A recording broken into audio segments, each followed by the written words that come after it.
Hey, Bestie Gang. Welcome back to part 2 of my 2-part conversation with Richard Grannon. If you did not catch us last Tuesday, definitely pop back, check it out.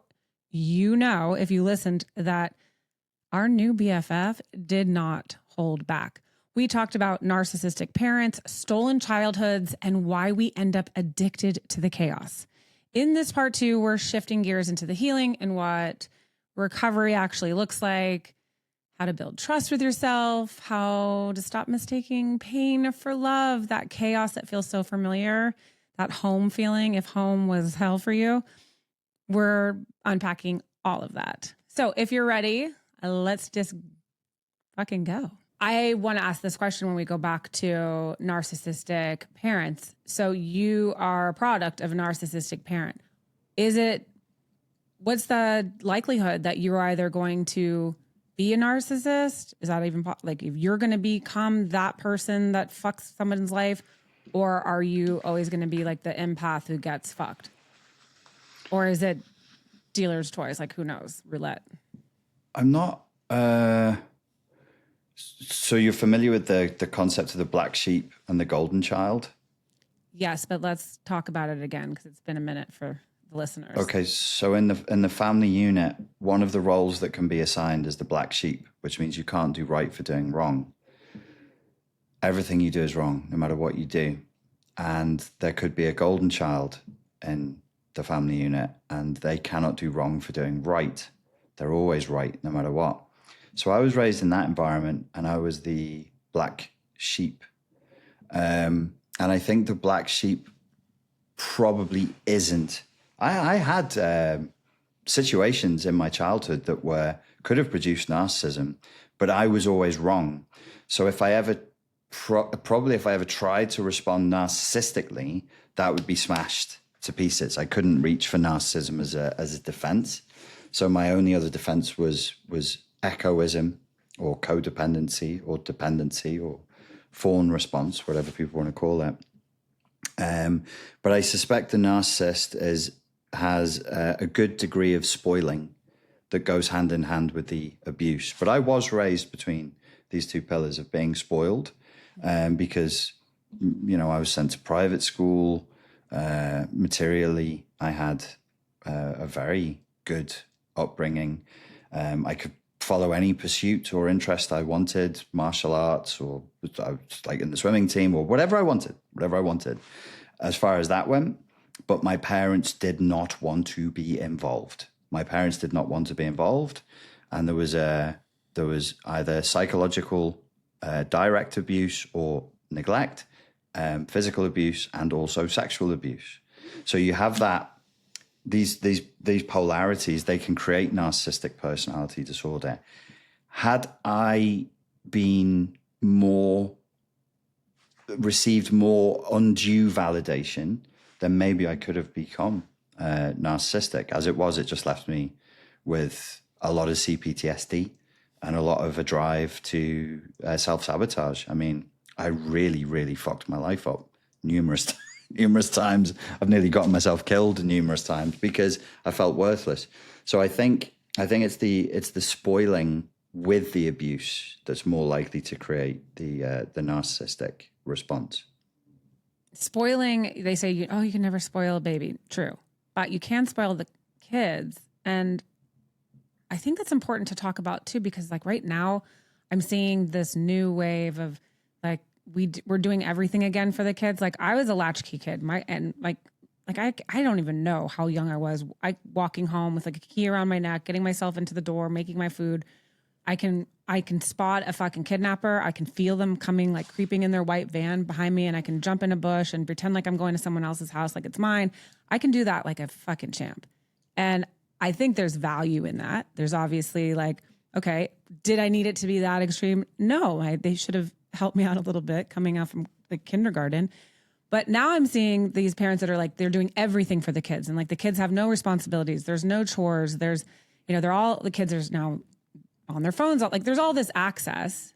And then I'm seeing this spoiling. Like, we're just going to give you everything you're asking for without earning it. Like, and it's like, I'm going on a tangent for a second because I remember like Apple Pay. My daughter was like, "Can you send me $20?" And I like Apple paid it to her. I'm like, "Do you know how hard it was for me to get $20 from my family?" Like fucking A. I was washing windows, pulling weeds. Like, no, I didn't just like send it over on an app to you and you just went and bought some fucking froyo. Like I just, my mind is like, so I almost am to the extreme where I'm like, no, I'm like, no, you can't do this because I'm so afraid of like what I don't want another narcissist. I'm so afraid. Like I have to raise these kids who are resilient and can do all the things. So I'm trying to balance that as just, that's my own thing. But spoiling a child. So a child, when you say this, are you also saying like emotionally spoiling, like they can do no wrong, that there's no accountability, like with the same kid that, you know, not only did the kid throw the ball over the fence, he actually jumped back over the fence, punctured the ball and then punched the other kid in the face. And they're like, I didn't do it. And you're like, yeah, it's a tricky one. I mean, I'm Gen X and I've heard like comedians talk at length about seeing how their own children are being raised in a completely different environment than we were raised in. So I think the environment that we were raised in was too harsh. But then I also go to California and I see the extremes of gentle parenting and helicopter parenting. Do you live in California? I do. Yeah. Oh, you live. I'm Canadian though. I'm from Montreal. And then I grew up in Florida. So like, I've got that Florida fucking swampy. You found narcissistic psychopaths in Florida? I can't believe that. Right. I love Florida. It's my favorite state. It's the craziest, silliest. Oh, it is a crazy fucking place. Yeah, I grew up with very little parental supervision in Tampa, Florida, and I'm like, fucking, I can't believe I'm sitting here and I survived it. I think I have probably like a airbrush T-shirt that says like I've survived Tampa, Florida, in 1992. So there's too many boundaries and too much strictness, and then there's its opposite.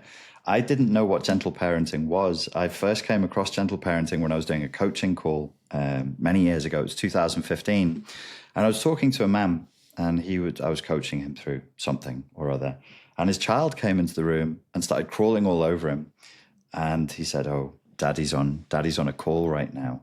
And then his wife came in and also tried to remove the child, but they were having a really difficult time removing or disciplining the child. And he looks into the camera and he says to me, "We're raising him without the word no." Like I would be impressed. And I was like, So tell me more about how you want to be coached through narcissistic abuse. You're raising a child without the word no. Okay. What book did you read that told you that? I think it's our job as adults to provide safety and protection, and also safety and protection against internal threat and internal risk, which is impulses. So there is a concept, I can't remember which psychologist came up with this. My philosophy friend, Dr. Paul Taylor, cites it a lot. Maybe it's Lacan. It's le nom du père, which has a linguistic ambiguity in French. But actually, do you speak French from Montreal? Well, we're Anglophones, and Oh, okay. You know, even the French they speak up there in Quebec, is it French? I'm not sure. I could barely understand it. It's so le nom de père, it means the name of the father, but it has that linguistic ambiguity. It can also mean the no of the father. Oh, so I do have that sense that like your mummy and daddy should also be telling you no, don't do that, so that you can internalize the parents' no, the no of the mother, the no of the father, so that when you're 25, you're not staring at a kilo of cocaine going, I'm going to hoover that all up my nose right now. Mm-hmm. Why? Because it feels good. And I've spent my entire life just doing everything that feels good. I mean, if you want a really quick way to create a psychopath, just raise a child to do whatever feels good moment to moment. What is one of the primary diagnostic criteria for psychopathy? A total lack of impulse control. Children must learn self-discipline. They're not going to be happy without self-discipline. They'll be miserable without self-discipline. How do they learn self-discipline? Through external discipline. They have to be guided. These are small people. They're growing humans. They're growing into little adults. You've got to guide them. They need to hear the word no. They need to respect each other's physical and psychological boundaries. No, little Tommy can't walk around and slap other boys in the face because he's in a mood. No, and it's not, now, Tommy, we don't do that. He's too young. You've got to lay down a neural imprint. No means no. And he must understand in the core of his being that no is no. It's not a negotiation. Because that takes us right to little Tommy, who is not respecting a woman's right to change her mind at any point. Like, well, she didn't say no at first. Well, she said no, so that's like, we're done. Sharing custody with a narcissist can take a huge toll on your well-being. Believe me, I know it's an uphill battle that might even feel impossible at times. Thankfully, there are ways to combat narcissistic co-parenting behaviors by learning actionable strategies, and finding the right tool for your bestie toolkit is key.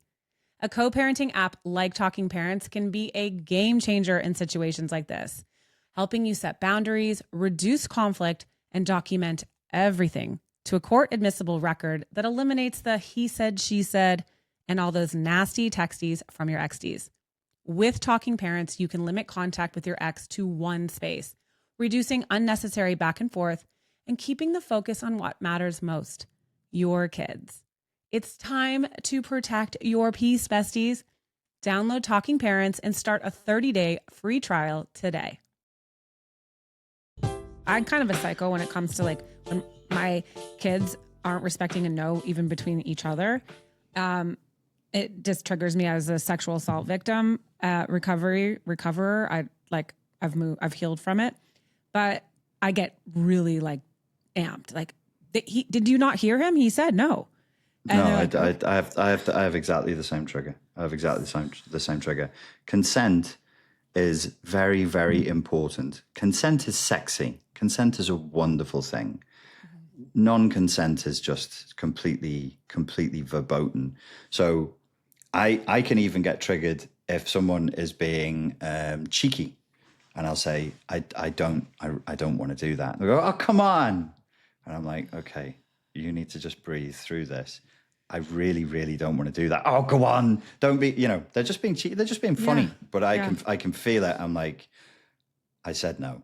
Like, please, I said no. Let's not have an emotional flashback moment here, please. This is not the time. I don't want to say no more than 2 times, because if I have to say no more than 2 times, this conversation's going to dip in another direction. You're going to find Richard, that's bouncing Richard, is coming out of the fucking... Yes, there's going to be here's the physical manifestation of a no. So what we can look at is we can say, well, the parent's interaction with the child, what kind of a adult is it going to create? If the child is never allowed to say no, and they have a very narcissistic parent, then that's going to create a people pleaser. If the child never learns to hear no and respect no, then you're going to end up with an abusive person, because a boundary is always a no. No is always a boundary. Yes, it could mean somebody who is too sexually aggressive. It could mean not respecting people's physical boundaries. It could mean not respecting other people's finances. I've seen narcissistic financial abuse where people con or manipulate money out of people. It could be not respecting other people's property. It could be not respecting other people's beliefs. It could be not respecting other people's political beliefs. He said, staring into America, into the camera. I didn't mean to say America. That was a Freudian slip. The camera, staring into the camera. Sorry, I we have the same problem in the UK. We catch every disease that America has just like a couple of months later. We have to respect each other's. It's respect. Yeah. Respect. Let's start with respect. You're Republican, I'm liberal. You're straight, I'm whatever. Yeah. I can respect the difference. Your value as a human being is held constant. We can argue about policy or psychology or philosophy over here without you being a bad person because you disagreed with me. That's a highly narcissistic response, and it shows a lack of impulse control. Let's raise children to understand they have a right to say no if they don't want to do something to other children, to other adults. And they need to learn to respect other people's no's. The internal no, the external no, they're equally valid. That's how we respect each other's boundaries. Wow, it's so true. And if you're in this, if you're a child that's dealing with this, I mean, like I'm going, okay, sorry, you're going to be fucked for a little bit, but there's going to be resources available to you. Shows like this, people like you, and we're going to help you like figure it out, because you just, as a parent, you want to protect. When you see it happening, you get fucking enraged. And you're like, why are you putting this on a kid? Yeah. And I guess I can sit here. I won't speak for you. I can sit here just going, you're fucking this kid up. I can tell you. I know what you're doing. But when I see these, like the kids that are just running around and it's, they don't give a fuck and they don't care. And the parents are like, oh, well, like you said, we're not using the word no. That's just not parenting. I mean, No. I've seen like people do a mix where they'll do like traditional parenting and soft parenting, and I understand we're in a moment culturally, and soft parenting is kind of a trend and it's kind of a style in certain situations, in certain neighborhoods, certain environments, certain ethnicities. I get it. It's fine, but nobody has to be a perfect parent, but there are essentials. And respecting other people's boundaries is a very, very critical one. And you can't negotiate with you shouldn't be in long, complex negotiations with very small humans. I just have to tell this quick story. I was walking through London one day. It was a very busy day. It was the center of London. And there was a group of humans who were blocking the entire sidewalk. And what it was 5 adults were crouched down around a 5-year-old boy. And they were saying to him, would you rather go on the bus or would you rather go on the underground?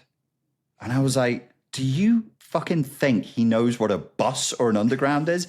If either of them has a slide or a swing, he'll say yes. He doesn't care. Just choose for him and take him. Yes. It's not kind to put that kind of stress on. Thank you for saying that, because like that's what we're stressing the kids the fuck out when we're being like, do you want this or this or they're like, I don't fucking know. I don't even know how to pee in the toilet without hitting the floor. Like I just fucking make the choice. Yes. I love that. Like just make the choice for them, because then they have enough burden. They have enough. They do. And it's too much. So we're back to that sort of that empathic place of being like, where's the child coming from? Rather than me projecting like, I want to be seen as the perfect parent. It's not about you, fucker, okay? It's about the child for a minute. Where's the child at? What's going to make them feel calm? What's going to make them feel certain? What's going to give them a nice day? It's not hard. I've been around my nephews. It ain't that hard, but it is easy. It is easy to screw it up. Like you've got to walk that tightrope. You can have a good day. But there are certain protocols that we're going to have to follow in order to have a good day. It can't be this freewheeling. I always say to the boys when I'm with them, they don't understand what I'm saying. They're 9 and 6. I'll be like, gentlemen, this isn't a democracy. Oh my God, I say the same thing. And they're like, what? I'm like, okay, I'm making the decision. Yes, I am the adult on scene and I'm making the decisions for you. Trust me, you're going to enjoy this way more. The way we're going to do it, you're going to enjoy it way more. Now get in the fucking car. Get in the car. And yes, you do need to wear your seatbelt. And no, I'm not telling you again why. No, exactly why. Oh my God. It's like, we need this, because my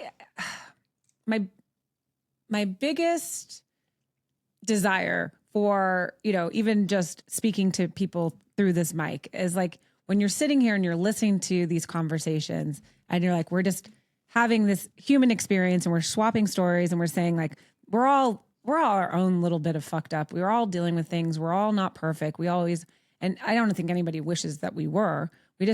I just hope to fuck up a little bit less every day. That's sort of like, how can I get through this day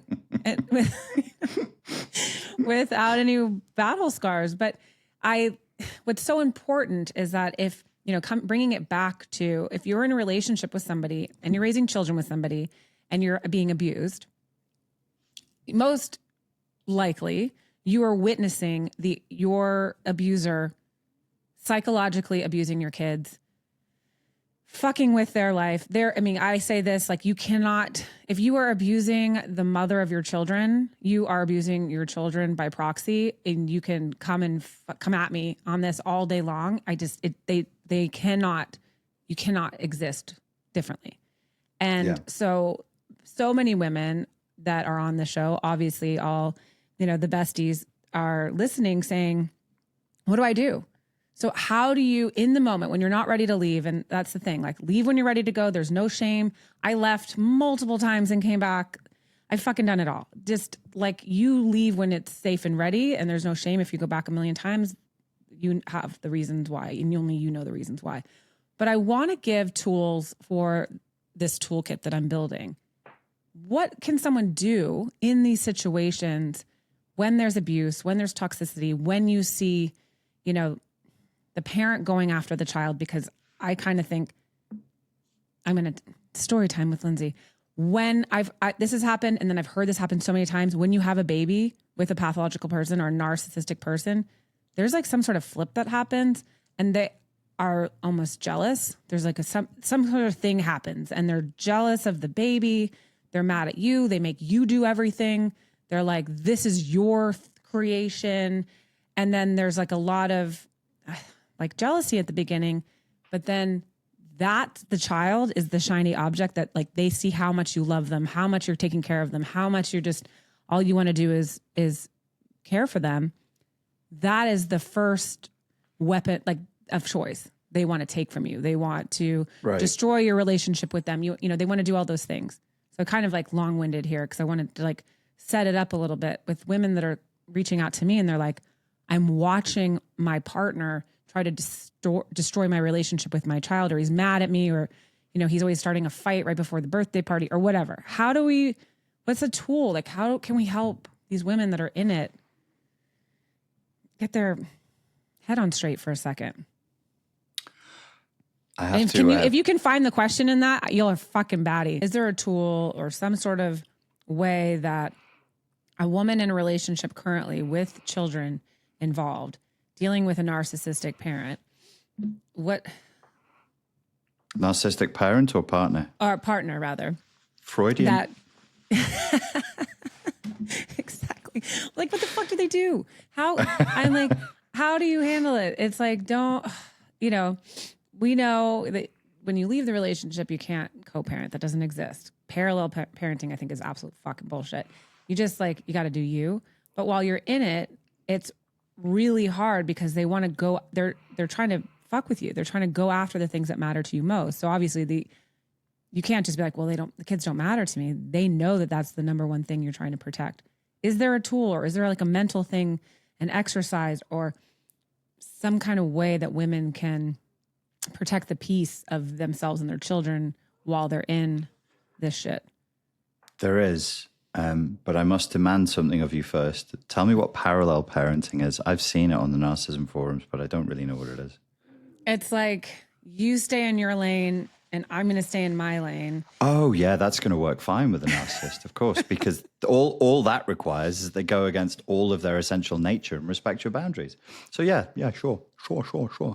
It's going to be like Fast and Furious 27. That's really how I have to imagine that's going to go. What I think in this situation, the best thing that I developed for people was a course that was to reduce the emotional loading of inevitable contact with a narcissistic personality type. So if you're stuck in a situation where you're going to have to talk to them and there's no way out, we just want to reduce the emotional loading so that your central nervous system isn't spiking, so your adrenaline isn't spiking every time they send you a text. It's not great that you have to do that, and it's far from being a perfect solution, but it would help. That course is called Break Narcissistic Possession. It's based on the idea that narcissist effectively possesses you psychologically and emotionally. And the exercises in there are all about bringing down the emotion, bringing down the emotional response to being in contact with them. Please go check out our Patreon. It is growing. There is a badass community handing over there. Patreon.com/bitch is a bad word. There's free tiers. There's paid for tiers. The paid for tiers give you ad-free listening, merch drops, merch discounts. We have a private Discord server where every single member is vetted. We personally look at their license so you can build your bestie gang, rebuild your network, rebuild your net worth over there on Patreon. Patreon.com/bitch is a bad word. When you're in it, you're in fight or flight or fawn or free. I don't know what the fuck F I have. I love the F word, but I think I'm all the F words. I actually have a segment called the F word. We talk about this. I'm like, what the fuck? But I'm always saying, okay. And I do not always practice what I preach. And I tell everybody that's listening, I'm like, do not engage. D&E. And here I'll be like, oh, let me fucking tell you one more thing really quickly. Like, oh, if I say it this way, I'm absolutely going to convince you to see my logic. No, they're like... So it's like that bit from Louis C.K. where he says you craft this perfect email and then you send it, and in your narcissistic fantasy they sit there going, oh my God, she was right about all of the things. No, they're not even going to read it. They're not reading shit. No, and they're fucking laughing at you at the same time, and you're just like, I've done it. I've done it this time, and we have AI where I've used all the things, but ultimately it comes down to like you can't fucking engage. The second you engage, you're like they're filling that supply, and I always like and the regulation. So anyway, I was about to go on a fucking tangent like I do, but when you're parenting and you're dealing with them and they're in your fucking head, they really do want to wind you up. And I would feel like, okay, my armpits are sweating, my blood is boiling, like I feel like I'm always running a race, which is like cannot be good for your mental health or your physical health. So you have to find these tools. So you're telling me that there are ways that we can just... Yes. Probably the reality is, well, if you imagine, you know, and your listeners will know about the concept of a trauma bond. That's effectively what I was originally trained in was behavioral psychology. So this is pure behavioral psychology. Skinner, Pavlov's dogs. You think of the name of the narcissistic ex-partner. His name is Frank, for example. And just hearing his name, there's an association. There's well-trodden neural pathways in the brain between Frank and major threat and major stress. So then the work we need to do is neural. We need to reduce that stress. We need to reduce that significance down so that Frank doesn't have that power such that when he sends you a text, you're like, oh my God, what's the next thing going to be? So that what the entrainment in that program is to make you feel boredom, so that you're just bored. And then you give a bored energy back. And in that bored energy, there's very little oxygen for them. Because they're used to you being like, fuck you, Frank. This is the 50th time, fucking Frank. And they're like, oh, yes. You're so distressed over me. I'm so important. Whereas if you're just giving like a 3-word response, like pick the kids up after swimming, please. Nothing. That's like, well, where am I going to draw my supply from? Well, Frank, you better go find someone else because there ain't none here. We ain't got none of that for you today, Frankie boy. And we're all filled up. We're all filled up. So they're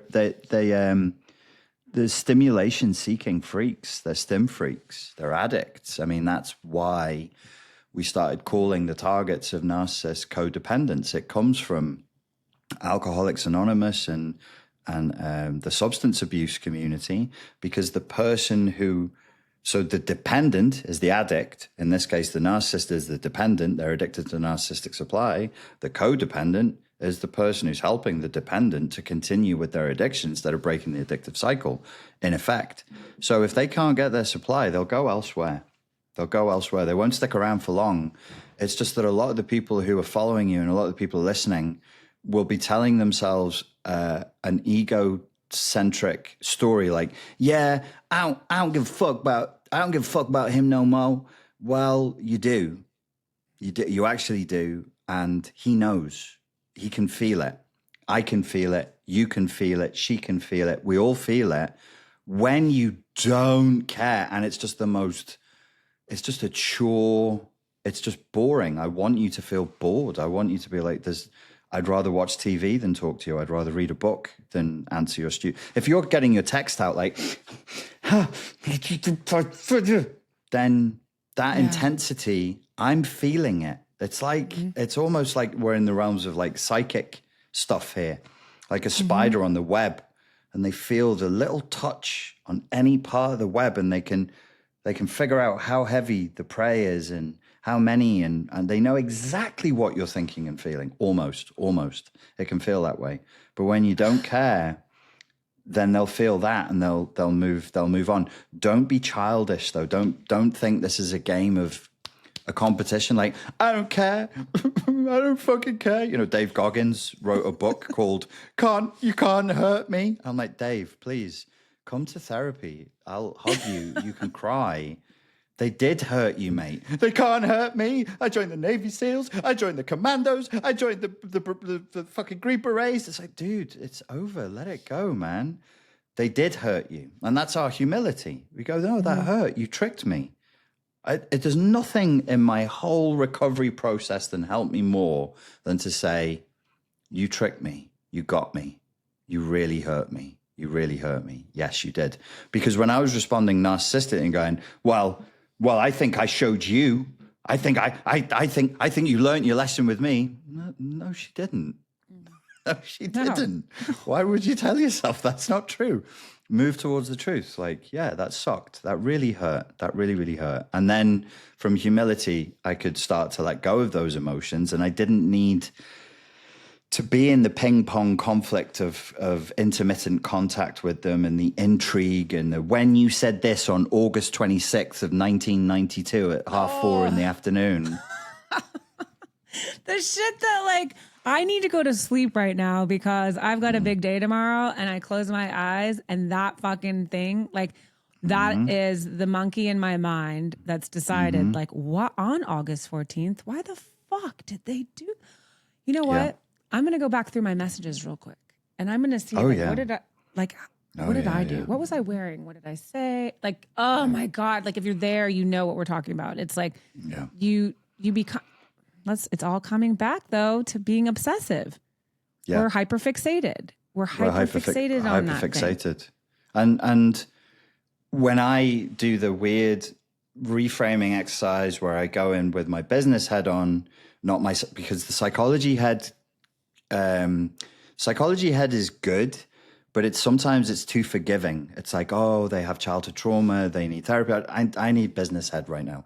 Business head comes on and goes, why are you going through the texts of this uneducated, half alcoholic, highly promiscuous, lying person who told you that, like, one of my ex-girlfriends was good enough to tell me on one of her drunk days that she was trying to drive me crazy.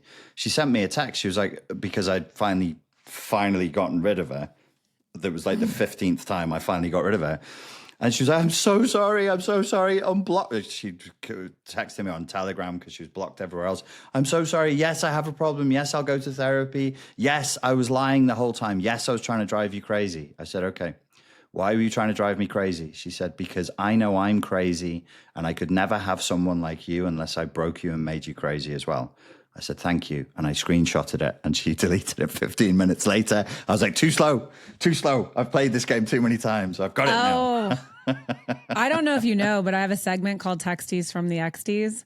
And some of them are from the XTs testes, but it is that shit. It's like, send me your unhinged fucking text messages so that two things can happen. One, I read them and you wouldn't know the author from Tom, Dick, or fucking Harry. They're all the same. Yeah. They all read the same. They all say the same nasty shit.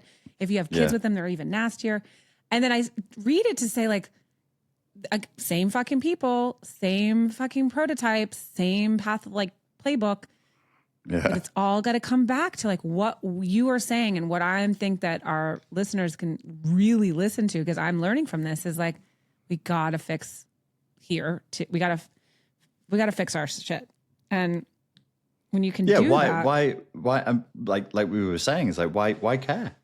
Why care what Frank, who the fuck is Frank? Yeah. Oh, he has like a neck tattoo. Well, wow. Who the fuck is Frank? He's got a charming smile. What are we saying? You're going to ruin your life over that? Yeah. It's so then that's back to what we said in the beginning. I guess we're coming back around to where we were in the beginning. That's closing the loop and saying that's coming from me. I'm doing that. I'm putting that person on a pedestal. I'm making them important. I'm making them the center of my life and a source of mystery and intrigue. Why am I going? And I've done what you described. I'm going back through texts from 3 years ago, looking for clues, looking for evidence. Do I work for the FBI? Is anyone paying me for this? What the fuck do I think I'm going to find? Yeah. Yeah, you could now. You could. We're all cybersecurity experts at this point. We can hack phones and all kinds of stuff. But if you think about it, like, what do you believe you're going to find? The thing that, and it's like, oh, this is why she's like this. This is no, you're not. It's just a bad person. It's just not. It's an emotionally immature, whatever. I don't care about the diagnostic criteria anymore. For me personally, I'll talk about it because it's my job. For me personally, here are my standards. If you can't do basic respect, there's the door. Feel free to take your ass out, because there's other people in the world. There's other people. Yeah. There's loads I think there's like 8 billion people. of them. Yeah, I believe so. And we keep producing more all the time. There's loads of nice people out there. You don't have to stay stuck on one person. If they're just being like crossing boundaries, being disrespectful, I think that's where everyone should set the bar. We should just go back to like basic dick. Okay. Yep. We don't need all the fancy, terms of like psychopaths, all the shit. Yeah. If he's giving off basic dick energy, you're like, you got to go. We are no longer here for basic. We are baddies. It's like I would find myself in these relationships, and they're all the similar, but I would be like, nobody else thinks this of me except for you. And then I'm constantly like, or any other path I can attract them all either in friendships or business relationships, or like I can track them all. And then I could put them all in these things, but I was obsessive about being like, maybe there's just something wrong with your lens. Like you're not seeing how fucking awesome I actually am, but you saw it at the beginning, but like now you're forgetting because nobody else thinks all these things about me. So I guess like that's where you become crazy. Like that's where you're like, but like you're the only one who says this. Yeah. And they're like, well, it's true. And then all night you're like, is it true? I did in the second relationship that I had, she would have good days and bad days. Like 99% were bad days, but on good days, another bit of closure. So one piece of closure she gave me was that she told me she was deliberately trying to drive me crazy and had been for years, which is wild. She did delete it 15 minutes later, but I got it. On another day, she said she'd really ground me down, and I was like, you're right. There's something fucking wrong with me. I'm a fundamentally bad person. And she said, no, actually, it's me. If you think about it, you only have this problem with me, don't you? And I went, what? She said, well, your family, your friends, what do they think of you? It's me. I'm doing this to you. It was via a voice call, and I didn't record it. I was so frustrated. But at least she said it. At least I can cling on to that and be like, okay. So she knew full well. She knew full well the entire time. She swore blind after that conversation that she never said that. She swore blind. She said, I never said that. She also swore blind that she never said, I was deliberately trying to break you. And I sent her the screenshot, and she was like, I think you photoshopped that. Right? Okay. Cool. Oh my God. Cool. We have said this. Like, you don't show a narcissist their own fucking words because they're like, if it's a bad look, it didn't happen. Yeah, it didn't happen. No, someone else's thumbs. That wasn't, you must have my old number. Like, what the fuck? I just like, I'm done being gaslit so much that I'm like setting myself on fire, gaslighting myself, like, and just living in that constant state of like, what? I know it, but we did. Like, they're never going to come to your side of the table ever. They don't give a fuck. In fact, the more you try to push them, the more you try to reason and have them see all the things, as we know, you're just like feeding their supply. And they're like, keep going. Cause they've got this energizer bunny like ability. They're having you go until you are absolutely depleted. And you're like on the floor in a fucking crying pile of emotions, and they just walk right over you. And like, you want to and you're getting further into the trap. The more you try to use reason, the further entrapped you're getting. Abandon sincere communication when you're communicating with the terminally insincere. You don't owe them sincere communication. And it won't do you any good. You don't have to tell them the truth. You don't have. This is why I talk a lot about moral philosophy with recovering targets. You don't have to be good and moral and decent and conscientious with a person who has shown you that they are fundamentally not moral and they don't have your best interests at heart. Lie to them, manipulate them, tell them nothing, lie by omission, lie by commission, feed them false information, manipulate them, do whatever you need to do to get through in life, because, well, presumably everybody watching is exhausted trying to do it the nice way and the reasonable way. Give up. There is at the core of recovery, I intuitively feel there's a kind of a giving up. There's a kind of a letting go. It's like, I'm not going to fix this. I can't fix this. There's an admission that you, as a fixer from your childhood, you failed. You failed to fix him. You failed to fix the relationship. You can fix anything under pressure. You're the adrenophile. You can play brinksmanship. You can do everything last minute, but you failed at this. And if you can sit there with that and go, I can't do this, it'll hurt and you'll grieve. But after the grieving, you'll actually be able to get on with your life. Fuck yes. You have to, because you're dying a slow death if you stay. 100%. 100%. Most people, I think, that reach out to me have kids and they're like, oh my God, like I'm dealing with this. And it's a not for the faint of heart. And so you have to realize what you're saying is like, you're done being nice. You don't have to be anything. When you get to the point that you are feeling like you're not angry, you're not in love, you're just apathetic, like you're like indifferent. I'm just completely indifferent to this person, because you have, unless there's some sort of parenting thing, you have to figure this out. You have to get the kids from A to B, and there's going to be exchanges, but you just have to be indifferent. And they, like, I love that you say that they've got this like antenna sensory, like they can just tune in to you just on your fucking phone, and then like, I got her. Mm-hmm. Can't wait to see her at football later, or whatever the fuck thing. And then they're like, hey, hottie, I'm going to fuck with your brain all night tonight. And they're getting off. Yes. So you have to cut the supply. You have to cut the supply. You have to be less delicious. And the way to be delicious is to be reactive. So if you're highly reactive, that's very exciting. I love drama. I love conflict. I love acting like I'm in the middle of a Brazilian telenovela, and that you're obsessed with me and you can't live without me and you hate me so much. Oh my God, you hate me so much. I love that, because hate is passion. You're still passionate. This girl can't get over me. She's wild for me. She can't live the rest of her life without me. I'm loving that.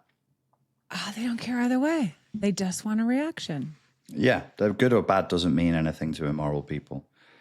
So hatred, love, just don't be indifferent.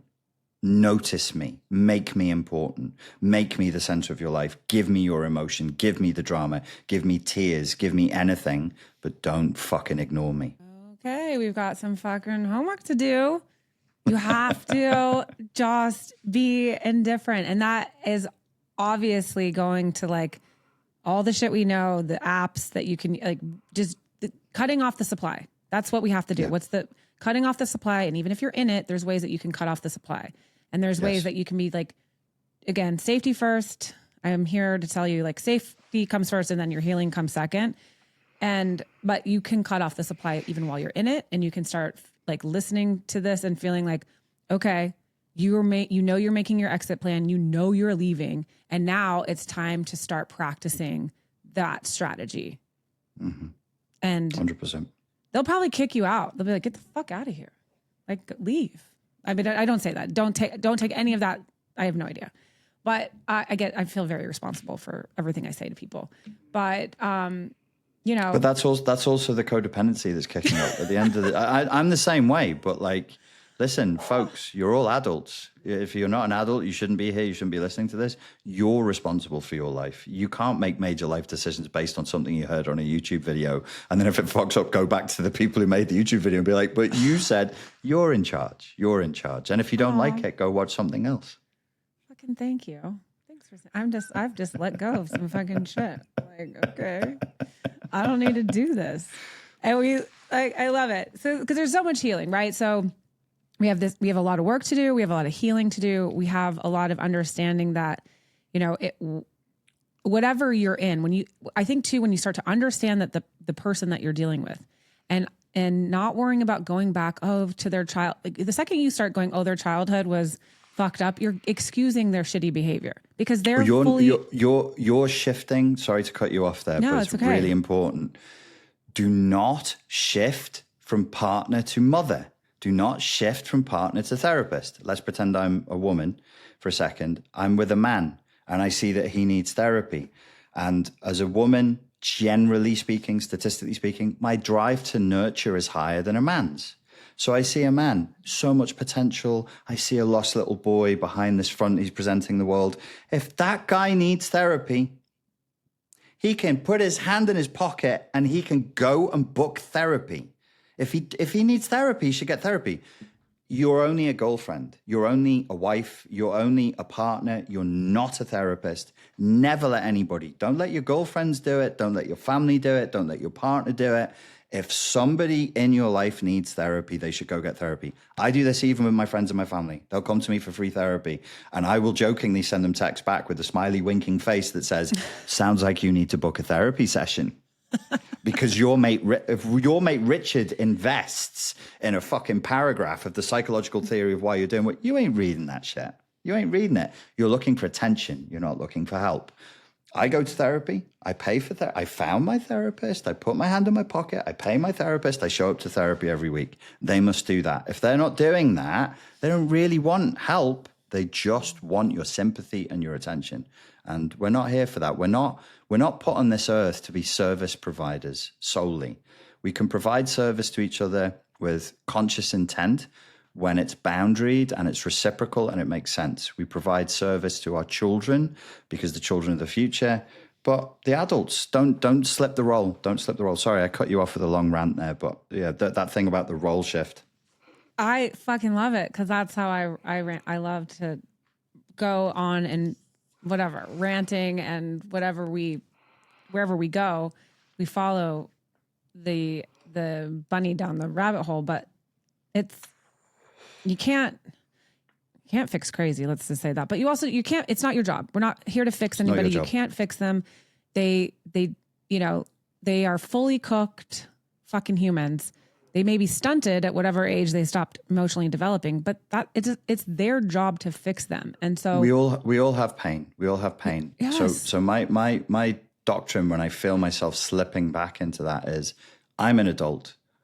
You're an adult. You have just as much agency as I do. I'm not God.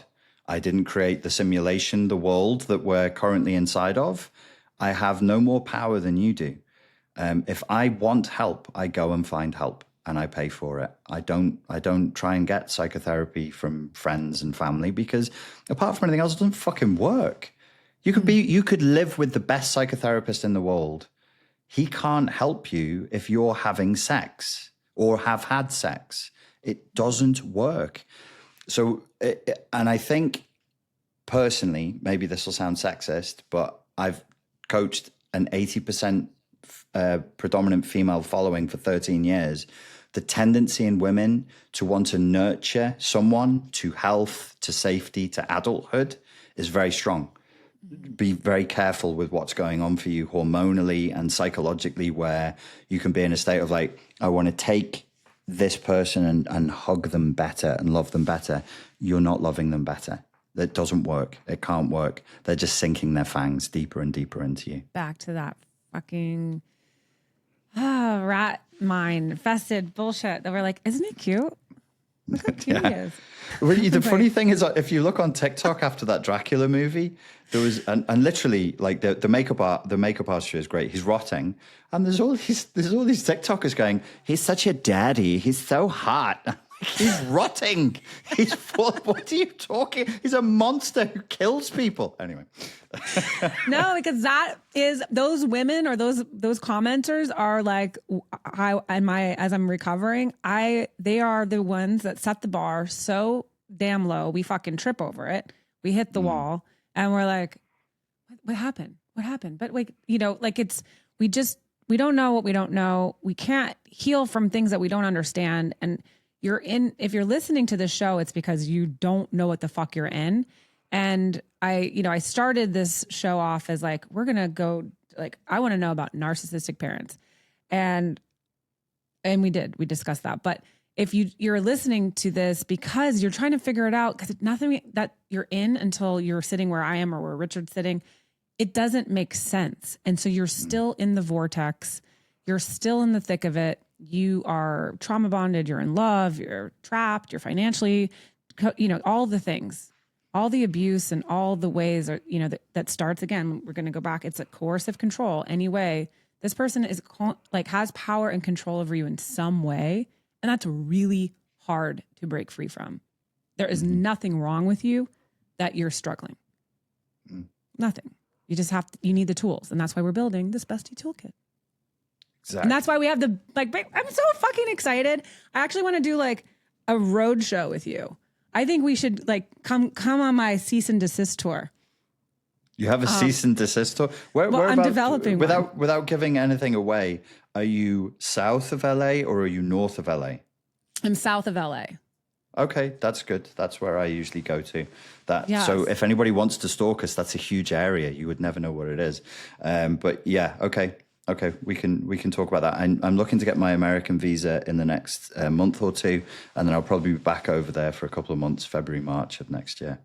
Okay, we're gonna fucking do a tour, besties. We're gonna do this because I think that this is such an amazing dynamic to like listen to. I did not know in my research of you that your experiences. I kind of figured like, well, he's got some shit, but that's why you're inspired. That's why I'm inspired. I'm like, I want to teach somebody something that I wish I had known. I wish that I knew this because I would have saved myself a lot of fucking heartache. But here we are, as Richard is, turning pain into purpose. And that is like, that's a calling. That's what you're meant to be doing. And, here we sit. So. Yeah, by the grace of God.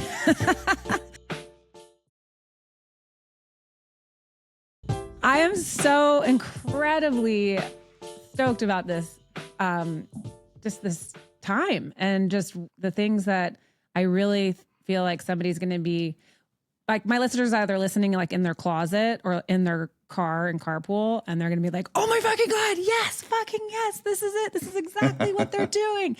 And then I get those DMs and I'm like, yes, exactly. See, like it's not you, it's them. And it's always a them problem, not a you problem. So I've got a couple things that I have to ask you before we go. So one, sure. If you could put one tool in our besties toolkit, metaphorically, or if you have something you want to share with them, whatever your tool is, what would it be? I think, as I understand it, you're mainly talking to women who are in a situation where they have to have contact with a narcissist. Is that right? Most likely, yes. So then the tool I mentioned earlier, which is a course called Break Narcissistic Possession, what it does two things. It reduces the emotional intensity of the neural associations to that person, so you just don't feel as strongly about them. And in the back end of the course, the second half, it's trying to help you to reset back to sanity and normality. and to want it and to say, I want sanity. I want normalcy. Sorry, it's not normality, it's normalcy.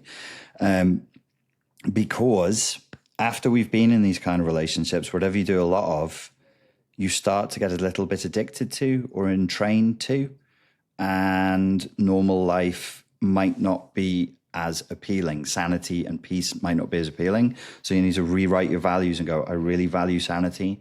I really value peace. I really value adult to adult communication. I really value respect and boundaries. And if you don't have those values, then you're probably not going to recover from these things, because you're still in a state of emotional immaturity where you conflate drama for passion. And that's like a high school thing that, I don't know, you really need to grow out of, because life is short, friends. Life is short. Yes, it is. You become a Katy Perry song where you stand for nothing and you fall for everything. That's right. That's right. What she said. I think that's an amazing tool or I'm going to do it. I'm going to use it. So we can all share our experiences together in this healing journey. And then the second thing I need to ask you, I have this club. So most of the guests that come on are of the female variety, but I like to find the odd male that can come on and really just do the damn thing. Do the damn thing for us. So I've got a couple gangs. We've got the Bestie gang. We've got, I don't know if you know about our MILF Mafia. MILF Mafia. The MILF Mafia is, I usually wear that hat if I'm talking to like a lawyer or someone who needs to understand, but I developed this mafia, or, started this mafia called the MILF Mafia, and we were mothers in litigation forever. So that's like its whole thing. And so people having to deal with, I want to have you back to talk about like being in court with a narcissist, because that's like what we all have to do. But so I've got the MILF Mafia, the Bestie gang, and then all the women that come on, I invite them into like our BFF club, and it's bitches fighting for freedom. But since you're not a bitch, I would like to invite you to join us in the BFF club, which is the bros fighting for freedom. If there's no like, you don't have to give me like blood samples or initiation fees or anything like that. But yeah, it sounds cool. It sounds cool. I'd be up for helping and participating in any way that people find useful. Absolutely. That's amazing. Because we need some bros in this business too. Like no other. So it's like, we need the good ones. So I appreciate you being a BFF now. And I really look forward to having you back and doing bigger things. Where can we find you? The easiest place is YouTube. If you put my name, which is Richard Grannon, into YouTube, you'll find me haunting. I've colonized the entire space. I'm also quite active on Instagram. You can follow me there too. Is your Instagram, again, you're not trying to go to his Instagram to get therapy, but you can get some ideas. You need therapy. There's resources available. And find a qualified clinician and pay them money. And what is your thought, though? They should, in theory, be trauma informed. Like, we need somebody who understands. If you're abusive, like, you need someone more than trauma informed. They need to have specialized in narcissistic abuse and narcissistic abuse recovery. There are these wonderful directories we can use now online where you can choose the gender of the therapist you want to speak to, the school that they're coming from. I don't really care what model they use. It could be CBT, transaction analysis, psychodynamic. It doesn't internal family systems doesn't matter to me. But you can interview your therapist. Most therapists, if you say to them, can we have a 10-minute Zoom chat? And tell them, like, I've got a list of top 5 therapists, or I'm doing a 10-minute Zoom chat with all of them. I just want to know that you understand to a nuance what narcissistic abuse feels like. And they either need to have been through it themselves, or they just need to have worked with a lot of clients who've gone through it, because you don't want to sit in therapy having to explain to another human being who is of good intentions and has a degree and is intelligent and is well educated, but who doesn't fucking get it. If you have to do that, you will go into a doom spiral. They need to get it. They need to get it straight away. Yes, I'd like that you said that. They need to get it like out the gate. Because you're opening up those wounds too. And so it's like, it's hard every time you talk about it. And then all of a sudden someone's like, what? Yeah. And you're like, yeah. oh, okay. I had that in therapy. I had a highly qualified woman back in 2017, and we were talking about ambient abuse. And she said, ambient abuse, what is that? Does it even exist? Oh, wait, we hold on one second. Have we run over into another interview? Yeah, I didn't even know we could three-way. Hi. But we can. Sorry. It's okay, stick around. I'm actually just about to leave and go and get some food. I was telling one of my psychotherapy horror stories, but yes. Oh well, she's got a bunch of letters behind her name.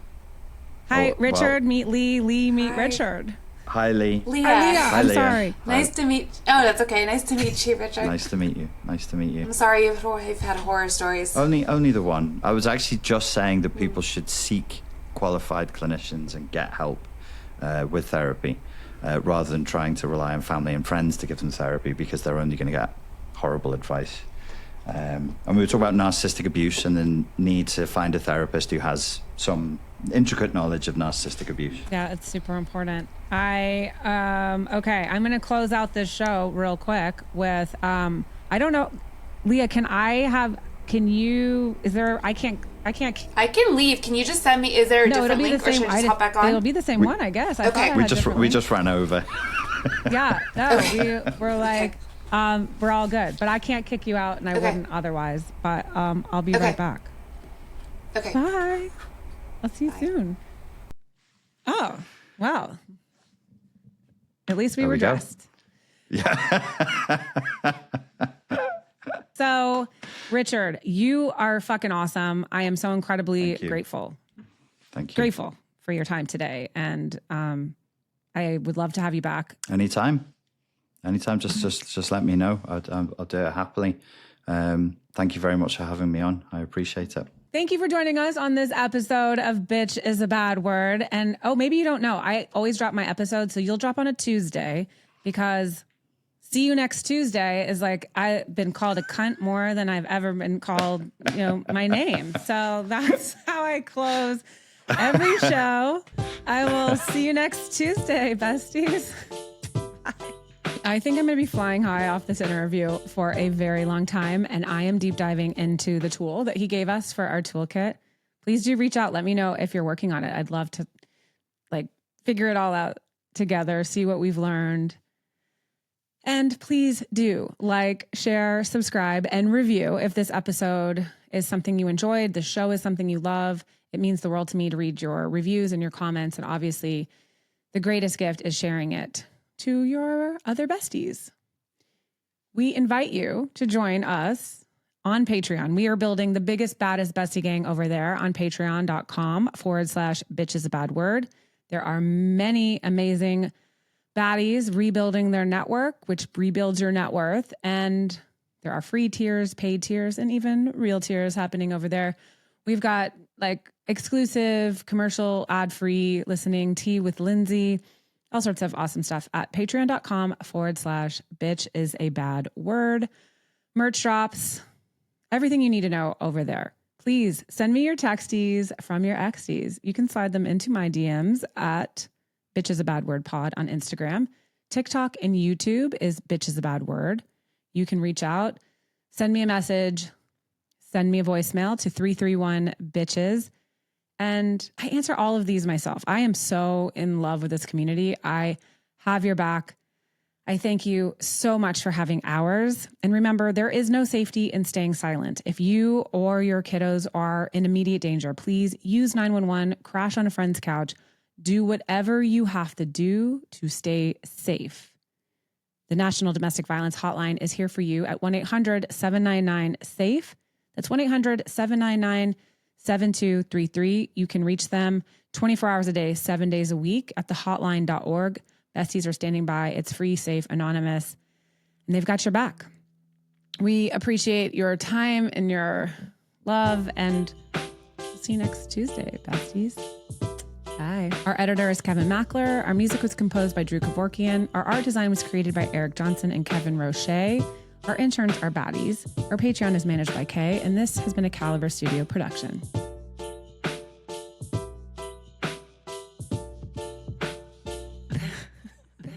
Bitches being bad.